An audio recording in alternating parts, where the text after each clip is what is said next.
सुप्रभात विद्यार्थियों, बाल मंदिर के इस YouTube चैनल पर मैं स्वरूप सिंह आपका हार्दिक अभिनंदन और स्वागत करता हूं। विद्यार्थियों, कक्षा 11वीं के हम अध्याय 2 व्यवसाय संगठन के स्वरूप को पढ़ रहे थे। व्यवसाय संगठन के स्वरूप के अंदर हमने अंतिम वीडियो में संयुक्त हिंदू परिवार के लक्षणों को समझा था और संयुक्त हिंदू परिवार को खुद को समझा था कि इसके अंदर वास्तविकता क्या रहती है, संयुक्त हिंदू परिवार कैसे बनता है और कैसे हिंदू लोगों के तहत ये चलता है और इसमें कौन सदस्य हो सकते हैं, कौन कर्ता होता है।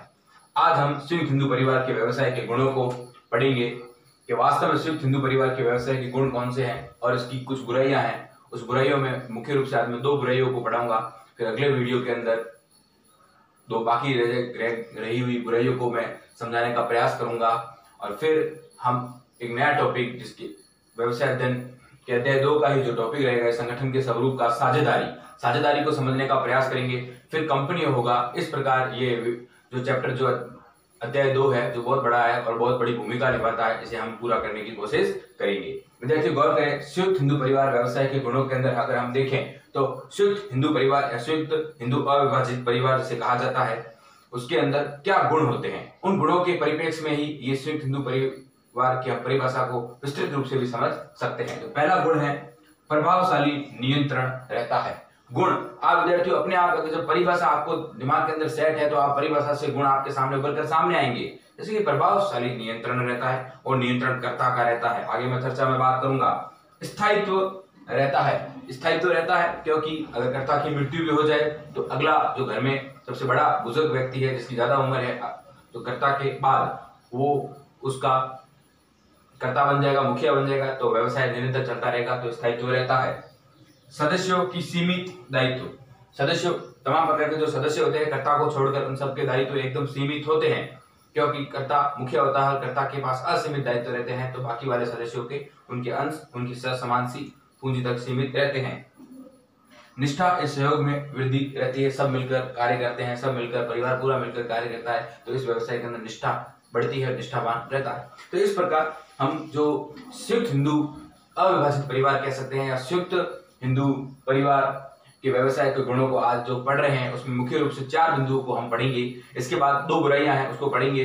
उन 2 बुराइयों को पढ़ने के बाद कल हमारा जो वीडियो रहेगा वो साझेदारी का रहेगा। साझेदारी के परिप्रेक्ष्य में मैं बात करूंगा साझेदारी अधिनियम 1932, उस साझेदारी के विभिन्न प्रकार के प्रकार, साझेदार की जो कैसे अंदर सहभागिता बनती है, डीड बनती है, उसके अंदर कैसे समझौते होते हैं, किस प्रकार के साझेदारों का क्या क्या मुख्य उद्देश्य रहता है उसके बारे में मैं बात करूंगा। तो प्रभावशाली नियंत्रण विद्यार्थी दिमाग के अंदर आना चाहिए, आप इसे रटे नहीं, एकदम समझे। प्रभावशाली नियंत्रण किसका रहेगा?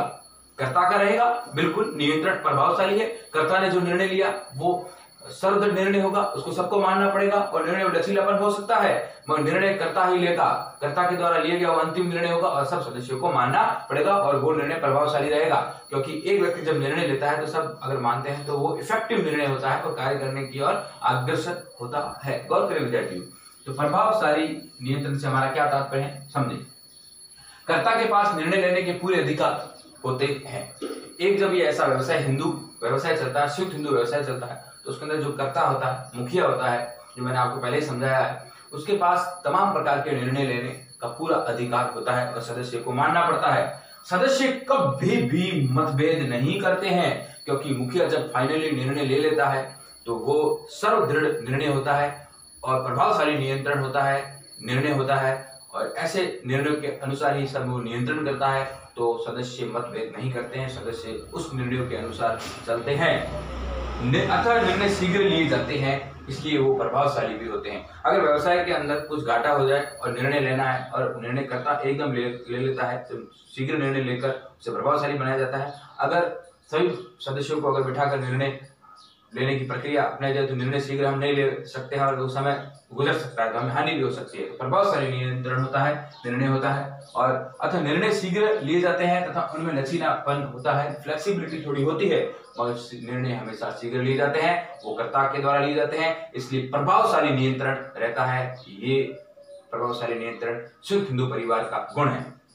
आगे स्थायित्व मतलब स्टेबिलिटी यानी कि उसका स्थायित्व कितना रहेगा, वो कितने समय के भीतर खत्म हो सकता है या लंबा चल सकता है, उसका स्थायित्व स्टेबिलिटी जिसे बोलते हैं वो कितना रहेगा। तो गौर करें विद्यार्थियों, कर्ता की मृत्यु अगर हो जाती है इस व्यवसाय के अंदर तो कोई व्यवसाय पर प्रभाव नहीं पड़ेगा। और आपने अगर एकल स्वामित्व वाला व्यापार पढ़ा था, उसमें अगर कर्ता की मृत्यु हो जाती है या फिर कर्ता पागल हो जाता है या फिर कर्ता जेल चला जाता है तो बिल्कुल स्थायित्व खत्म हो जाएगा, क्योंकि करने वाला एक है।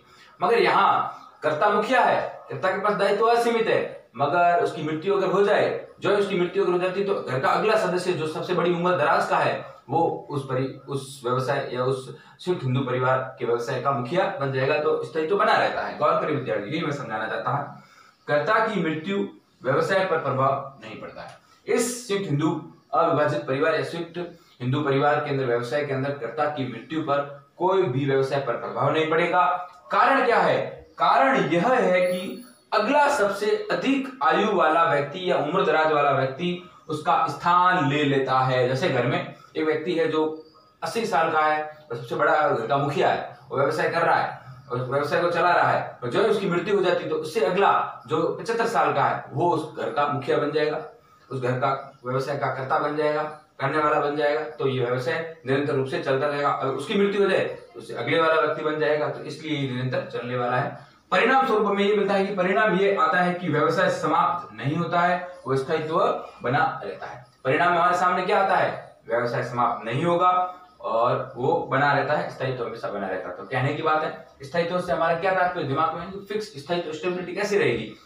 जब कर्ता की मृत्यु हो जाती है तो व्यवसाय बंद नहीं होगा, क्योंकि अगला उसका स्थान ले लेगा जो सबसे बड़ी उम्र का है। अगर ये चीज होती है तो परिणाम में निकलता है कि व्यवसाय निरंतर चलता रहेगा और उसका स्थायित्व बना रहेगा। अब तीसरा बिंदु है सदस्यों का सीमित दायित्व। विद्यार्थियों, इसमें तमाम प्रकार के जो सदस्य रहते हैं, संयुक्त हिंदू परिवार के अंदर जो तमाम प्रकार के सदस्य रहते हैं, कर्ता को छोड़कर उनका दायित्व सीमित होता है। इसलिए ये इसका गुण है कि सीमित दायित्व। सीमित दायित्व कैसे?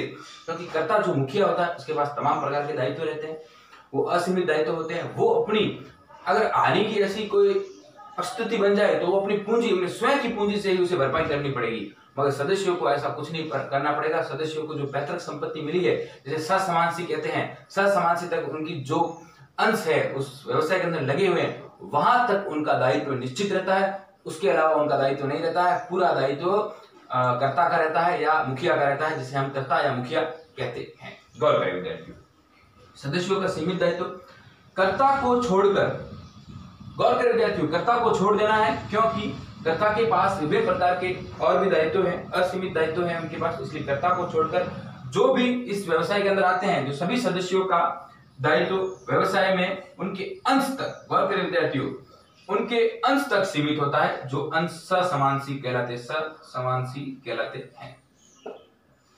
ससमानसी यानी जो पैतृक संपत्ति से जो उन्हें पूंजी मिली है, संपत्ति मिली है, वो उनके अंश तक सीमित होता है। इसलिए उनको जोखिम साफ है, उनके निश्चित होते हैं। इसलिए उन सदस्यों के जो जोखिम है या फिर जो उनके दायित्व है बिल्कुल एकदम साफ होते हैं, एकदम निश्चित होते हैं कि इतने तक उन्हें जोखिम हो सकता है, इतने तक उन्हें हानि हो सकती है। बाकी वाले सब जोखिम कौन? कर्ता वहन करेगा। इसलिए सदस्यों का सीमित दायित्व, ये भी इसका गुण है। अगला जो चौथा बिंदु है, निष्ठा एवं सहयोग में वृद्धि। विद्यार्थियों, निष्ठावान मतलब कि जो ईमानदारी से काम किया जाए, सहयोग सबका होता है और सहयोग में वृद्धि होने के कारण ये व्यवसाय लंबा चलता है। गौर करें विद्यार्थियों, निष्ठा है सहयोग में वृद्धि, क्योंकि इस संयुक्त हिंदू परिवार के अंदर सब मिलकर, परिवार के सब सदस्य मिलकर कार्य करते हैं। जब सदस्य मिलकर कार्य करते हैं तो सबका मनोबल, आंतरिक इच्छा बढ़ती है व्यवसाय करने के लिए, तो निष्ठा भी बढ़ती है और इस व्यवसाय का विकास निरंतर होता रहता है। और सहयोग एक दूसरे से मिलकर करने पर भी इसका व्यापार का व्यवसाय बढ़ता रहता है। तो गौर करें विद्यार्थियों,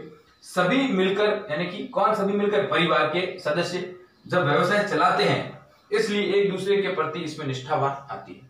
यानी कि एक व्यवसाय चला रहा है तो दूसरा भी उसका व्यवसाय में सहयोग कर रहा है, तो एक दूसरे के प्रति उनकी ईमानदारी बढ़ती है, निष्ठावान भी बढ़ता है, प्रति निष्ठावान होता है। सभी सदस्यों का श्रेष्ठ सहयोग प्राप्त होता है। सब सदस्य इस व्यवसाय के अंदर अपना अधिक से अधिक उच्चतम श्रेष्ठ सहयोग प्रदान करवाने की कोशिश करते हैं, श्रेष्ठ सहयोग प्राप्त होता है। इसलिए व्यवसाय का विकास और परिवार की उपलब्धता होती है। व्यवसाय का विकास परिवार की उपलब्धि पर ही है।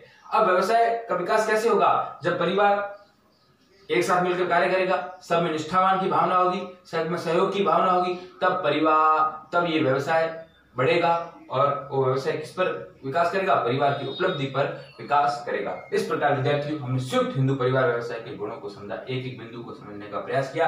प्रभावशाली नियंत्रण कर्ता का रहता है, क्योंकि कर्ता निर्णय लेने में कुछ भी देर नहीं करता है और बाकी सभी सदस्य इस निर्णय को मानते हैं और ये प्रबलता रहती है। स्थायित्व, क्योंकि कर्ता की मृत्यु होने के बाद उसका अगला दूसरा व्यक्ति जो उम्र दराज है, जो उम्र से बड़ा है, वो सदस्य बन जाता है और परिणाम ये आता है कि ये बना रहता है, स्थायित्व बना रहता है, खत्म नहीं होता है। सदस्यों की सीमित दायित्व, कर्ता को छोड़कर तमाम प्रकार के जो भी सदस्य उन सबका अपनी अंश तक या फिर समान सी पूंजी तक उनका दायित्व होता है। बाकी जोखिम उनके साफ निश्चित होते हैं, तमाम प्रकार के जोखिम कर्ता पर छोड़ दी जाते हैं।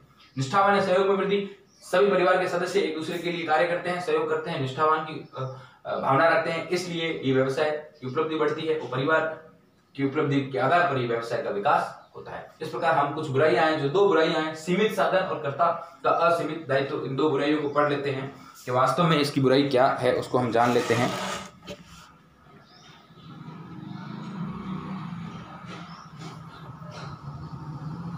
सीमित साधन, विद्यार्थियों सीमित साधन से क्या तात्पर्य है और कर्ता का असीमित दायित्व, ये इसकी बुराई है। जो उसके गुण है उसको हम बुराइयों के अंदर भी बदल सकते हैं। किस प्रकार? सीमित साधन, अब सीमित साधन ऐसे हैं कि पैतृक संपत्ति होती है, जो इसे ससमान से कहा जाता है, वहां तक की इस व्यवसाय के अंदर पूंजी होती है, संपत्ति होती है, उस तक ही कर्ता या फिर सदस्य अपना व्यवसाय कर सकते हैं। इसलिए ये व्यवसाय निरंतर ना चलकर कहीं ना कहीं बंद हो सकता है, क्योंकि पैतृक संपत्ति तक ही हम विनियोग कर पाते हैं। सीमित साधन पैतृक संपत्ति पर आश्रित रहता है, ये व्यवसाय पूरा पैतृक संपत्ति पर आश्रित रहता है, इसलिए इसके सामने सीमित पूंजी की समस्या रहती है, अतः इस व्यवसाय का विस्तार रुक जाता है। और विद्यार्थियों, सीमित साधन का मतलब है, रिसोर्स का मतलब है, क्योंकि इसके व्यवसाय को प्रारंभ करने के लिए हमें पैतृक संपत्ति पर निर्भर रहना पड़ता है।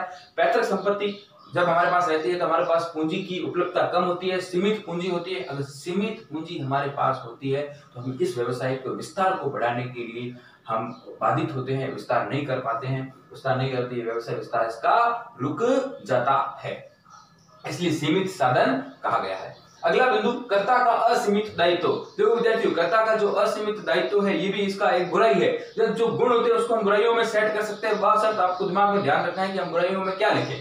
कर्ता का असीमित दायित्व, अब कर्ता का असीमित दायित्व, क्योंकि कर्ता ही सब कुछ है। अब कर्ता बेचारा अकेला, उसके बाद इतने दायित्व होंगे, वो प्रबंध करेगा, निर्णय लेगा, कहीं ना कहीं उसमें बाध्यता उत्पन्न होगी। गौर करें, कर्ता का असीमित दायित्व, कर्ता पर निर्णय लेने प्लस प्रबंध के उत्तरदायित्व के साथ, एक तो वो निर्णय भी लेगा, बिल्कुल वो निर्णय लेगा, मैंने आपको गुणों के अंदर सिखाया था, निर्णय लेगा। अब प्रबंध के और भी प्रबंध, यानी उस पूरे व्यवसाय को संभालने के लिए, मैनेजमेंट करने के लिए उस उत्तरदायित्व के साथ असीमित दायित्व का भी बोझ होता है। तो निर्णय भी लेगा, प्रबंध भी करेगा, व्यवसाय के ऋणों को चुकाने के लिए, जो उसके पास ऋण है, जो व्यवसाय के ऋण है, ऋणों को, व्यवसाय को चलाने के लिए जो लोन लिए जाते हैं वित्तीय संस्थाओं से, साहूकारों से, अब वो लोन भी अगर ले रहा है तो लोन लेने के लिए, जो उसने लोन ली है, उस लोन को चुकाने के लिए उसके पास अगर संपत्ति नहीं है तो वो उसकी स्वयं की जो संपत्ति है, उस व्यवसाय से स्वयं जो पैसे कमाए हैं, स्वयं का जो अंश है, जो हिस्सा है, उससे उसे पैसे चुकाने पड़ेंगे, क्योंकि बाकी वाले सब सदस्य के दायित्व सीमित है, उन्हें छूट है, वो अपनी अंश पूंजी तक ही अपना